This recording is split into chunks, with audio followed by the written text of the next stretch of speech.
এই ছাত্র সমাজকে যদি কেনা যেত তবে 52 ভাষা আন্দোলন সফল হতো না। এই ছাত্র সমাজ যদি কেনা বেচার পণ্য হতো তবে দেশে স্বাধীনতা আসতো না। এই ছাত্র সমাজ যদি কারি কারি টাকায় বিক্রি হতো তবে দেশে গণতন্ত্র আসতো। আমি বলতে চাই, এদেশের ছাত্র সমাজকে ভীমরুলের ভয় দেখাবেন না চৌধুরী সাহেব, কারণ তারা বন্দুকের গুলিকে কোনোদিন তোয়াক্কা করে না। ভাই আপনি অনেক রাগ হয়েছেন, একটু আদর করে দেন। না না, সে তো রাজাকারের বাচ্চা।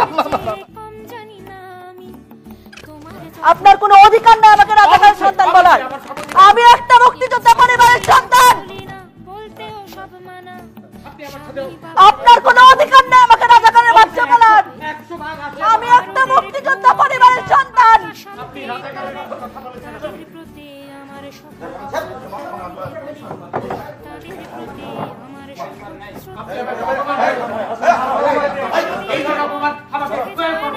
আমি একটা মুক্তিযোদ্ধা পরিবারের সন্তান, আপনি আমাকে রাজাকার কোন সাহসে বলেন?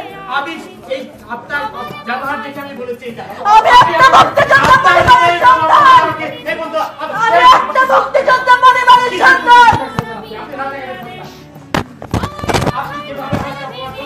আমাকে এই ধরা বহন করার ক্ষমতা সাহস কেউ কোনোদিন পাইনি।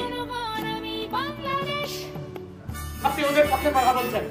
আমি 2-3 বার বললাম আমি দেখেছি, তাও বলেছে আপনি দেখেছেন, সে আমাকে চ্যালেঞ্জ করছে। কত বড় সাহস না! কথা বলে আবার